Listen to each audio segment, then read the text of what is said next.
I'm going to talk about robotically assisted knee replacement. What that means is that we're able to use a robot in the operating room that can assist us in getting data during the procedure so that we can provide the patient this personalized knee replacement.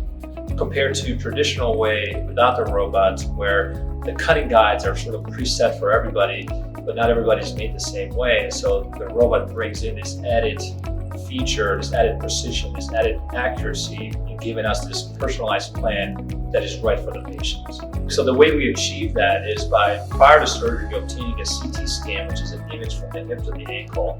And this gives us to a 0.5 millimeter precision as to what the anatomy of the knee is and what a deformity is. And so then we do preoperative planning with the robot, knowing exactly how to perform the cuts in order to give the patient a straight knee, a well-balanced knee, and take away their arthritis.